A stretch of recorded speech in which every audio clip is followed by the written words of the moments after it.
Viewers உங்க எல்லாருக்கும் ஒரு பெரிய வணக்கம். இன்னைக்கான வீடியோ என்ன அப்படின்னா, ஐபிஎல் 2025 பத்தின சுவாரஸ்யமான ஒரு ரூமர் பேசப்பட்டுக்கிட்டு இருக்கு அப்படின்னே சொல்லலாம். வடக்கு மீடியா நண்பர்கள் இதை பெருசா பாத்தீங்க அப்படின்னா இப்ப ட்ரெண்ட் பண்ணிக்கிட்டு இருக்காங்க. நீங்க ட்விட்டர் பக்கம் போனீங்க அப்படின்னா இதை பத்தி நிறைய டாக் போயிட்டு இருக்கு அப்படின்னே சொல்லலாம். என்ன ப்ரோ மேட்ரு அப்படின்னா, ரிஷப் பண்ட் இருக்காருல்ல, அவரு சிஎஸ்கேக்கு வர போறாராம். என்ன சொல்றீங்க, சிஎஸ்கேல ரிஷப் பண்டா எப்படி அப்படிங்கிற கேள்வி இருக்குல்ல, அதை பத்தி ஃபுல்லா டீடைல்டா இதுல பேசலாம். ஒன்னு இல்ல மக்களே, இப்போ ரிக்கி பாண்டிங்க பாத்தீங்க அப்படின்னா டெல்லி கேபிட்டல்ஸ் தூக்கிட்டாங்க ஹெட் கோச் பதவியை விட்டு. ஆனா அவரா ரிலீவ் ஆன மாதிரி தான் காட்டியிருந்தாங்க அது, ஓகேவா? பட் ஆனா உண்மையான ரீசன் என்னன்னா, ஒரு 8 வருஷமா அவர் கோச்சா இருக்காரு. ஆனா ஒண்ணுமே அவரால் பாத்தீங்க அப்படின்னா பண்ண முடியல. ஐ திங்க் ஒரே ஒரு வாட்டி மட்டும் ஃபைனல் போனாங்க அப்படின்னு நினைக்கிறேன். சம்டைம்ஸ் பிளே ஆஃப்ஸ் கூட குவாலிஃபை பண்ண வைக்க முடியாத அளவுக்கு அவங்க இருக்காங்க.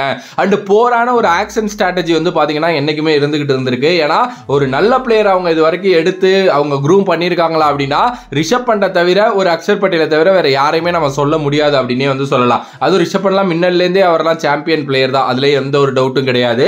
ஸோ அதனால கடுப்பான டெல்லி மேனேஜ்மெண்ட் 2025 நாங்க நிறைய நடவடிக்கைகளை எடுக்க போறோம்டா, இனிமே எங்க டீமை டாப் 4 குவாலிஃபை பண்ணி கப்படிக்க போறோம்டா, வர்ற கேகேஆர்லாம் கப்படிக்கிறான், எங்களாலே அடிக்க முடியாது அப்படின்னு சொல்லிட்டு ஒரு சில நடவடிக்கைகள் எடுத்ததுல முதல் நடவடிக்கையா ரிக்கி பாண்டிங்க தூக்குனது நடந்திருக்கு.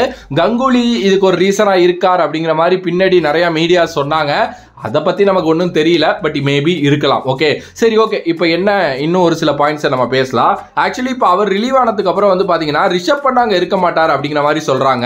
இது ரெண்டு வேல பேசுறாங்க. எப்படி பேசுறாங்கன்னா, ஒன்னு ரிஷப் பண்ட் அவரே இல்லைங்க, எனக்கு டெல்லி வேணா, நான் வேற ஏதாவது பிரான்சைஸுக்கு போகணும்னு ஆசைப்படுறேன், ஸோ என்னை ரிலீவ் பண்ணி விட்டுருங்க அப்படின்னு கேட்ட மாதிரியும், இன்னொரு சைடில் பாத்தீங்க அப்படின்னா டீமை புதுசா கொண்டு வரணும், ஸோ ரிஷப் பண்ட் இதுக்கப்புறம் வேணாம் அப்படிங்கிற மாதிரி டீம் முடிவு பண்ண மாதிரியும் பாத்தீங்கன்னா ரெண்டு விதத்துல பேசிட்டு இருக்காங்க. எது உண்மை இல்ல இது ரெண்டுமே பொய்யாங்கிறது எனக்கு சரியா தெரியல. But at the same time பாத்தீங்க அப்படின்னா இது நடக்கிறதுக்கு நிறைய சான்சஸ் இருக்கு. நான் ஏன் இதை சொல்றேன் அப்படின்னா, ஐபிஎல் 2024 நடந்துகிட்டு இருந்த ஆரம்பிக்கிற அந்த டைம்லயே நம்ம சொல்லியிருந்தோம் ரிஷப் பண்ட் சென்னை சூப்பர் கிங்ஸ்க்கு வரதுக்கு சான்சஸ் இருக்கு அப்படின்ட்டு. அந்த டைம் இந்த நியூஸ் பயங்கரமா போனுச்சு. பிகாஸ் தோனிங்கிற ஒருத்தர் இதுக்கப்புறம் இருக்க மாட்டார் இல்லையா, அவரோட இடத்தை நிரப்பணும் அப்படின்னா ஒரு சூப்பர் ஸ்டார் பிளேயர் அங்க தேவை. ஓகே, சோ இப்போ கரண்டா இந்தியன் டீம் விளையாண்டுட்டு இருக்க விக்கெட் கீப்பிங் பேட்ஸ்மேன்ல சூப்பர் ஸ்டார் பிளேயர்னா ஒரு சஞ்சு சாம்சன், அவரை டெஃபினெட்லி விட மாட்டாங்க ஆர்ஆர். அதுக்கு அடுத்தபடியா நீங்க பாத்தீங்க அப்படின்னா ஒரு கேஎல் ராகுல சொல்லலாம். மேபி கேஎல் ராகுல ட்ரை பண்ணி பார்க்கலாம், ஏன்னா இந்த வருஷம் ஒரு ஆக்ஷனுக்கு வர்றதுக்கு சான்சஸ் இருக்கு. அதுல ஒரு ரிஷப் பண்ட் வர்றதுக்கு சான்சஸ் இருக்கு. அண்ட் ரிஷப் பண்ட் தோனிக்கு இடையில ஒரு நல்ல ஃப்ரெண்ட்ஷிப் அண்ட் நல்ல ஒரு அந்த ஒரு இது இருக்கு அப்படிங்கிறதுனால மேபி அது அப்ரோச் பண்ணப்பட்டிருக்கலாம் அப்படிங்கிற மாதிரி சொல்லியிருந்தோம். அதுதான் இப்பயும் சொல்லப்படுது, மேபி அப்ரோச்சஸ் நடந்திருக்கலாம் சிஎஸ்கேக்கு வர்றதுக்கு அப்படின்னு சொல்லிட்டு. ஸோ அதனால இப்போ பாத்தீங்கன்னா ரிஷப் பண்ட் டெல்லியை விட்டு சிஎஸ்கேக்கு வர போறாரு அப்படிங்கிற நியூஸ் தான். அப்போ டைரக்டா சிஎஸ்கே எடுத்துருவாங்களா ப்ரோ, இந்த ட்ரேட் மாதிரி ஏதாவது இருக்கு அப்படின்னா இந்த வாட்டி அந்த இதெல்லாம் எதுவுமே கிடையாது. நீ ஒரு பிளேயர் இன்னொரு டீமுக்கு போகணும்னு ஆசைப்பட்ட ஆக்ஷன்ல மோதி தான் வரணும். ஸோ ரிஷப் பண்ட் இப்போ ஆக்ஷனுக்குள்ள வர்றாரு அப்படின்னா சிஎஸ்கேல எல்லா டீமும் ட்ரை பண்ணுவாங்க. எல்லா டீமுக்கும் விக்கெட் கீப்பர் தேவை, அதை தாண்டி எல்லா டீமுக்கும் ரிஷப் பண்ட் மாதிரி ஒரு ஸ்டஃப்பான ஒரு பிளேயர் கண்டிப்பா தேவைப்படுவாங்க இல்லையா. ஸோ அதனால எல்லா டீமும் இது பண்ணுவாங்க. ஆனா நம்ம இப்போ அவர் வேணும் அப்படின்னு யோசிச்சோம்னா சிஎஸ்கே வெயிட் பண்ணி காசெல்லாம் பொறுமையா வச்சிருந்து அவர் மேல கொட்டி அப்படிதான் எடுத்துட்டு வர முடியும். என்ன நடக்க போகுதுன்னு தெரியல. இது ஃபுல் அண்ட் ஃபுல் பாத்தீங்கன்னா வடக்கு மீடியா நண்பர்கள் சொன்னதுதான். அதுவும் நிறைய பேர் இன்டராக்ட் பண்றப்ப எல்லாம் இது உண்மைங்கிற மாதிரிலாம் பாத்தீங்க அப்படின்னா பேசி வச்சிருக்காங்க. ஒரு சில பேர் இல்ல இதுக்கப்புறம் ரிஷப் பண்ட் டெல்லியில இருக்க மாட்டாரு, அவரோட ரிலீவ் ஆயிரும், ஆனா அவர் எந்த டீமுக்கு வேணாலும் போகலாம் அப்படிங்கிற மாதிரி சொல்லியிருக்காங்க.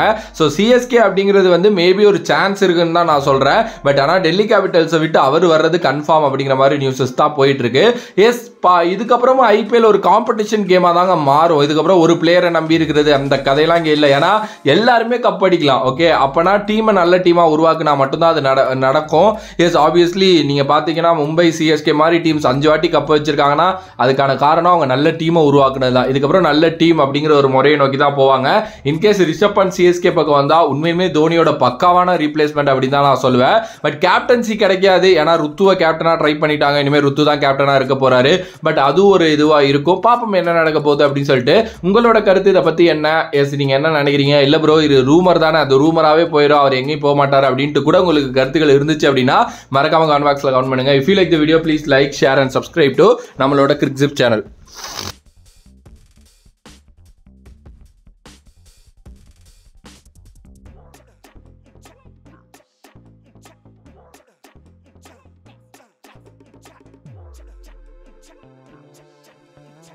வணக்கம்.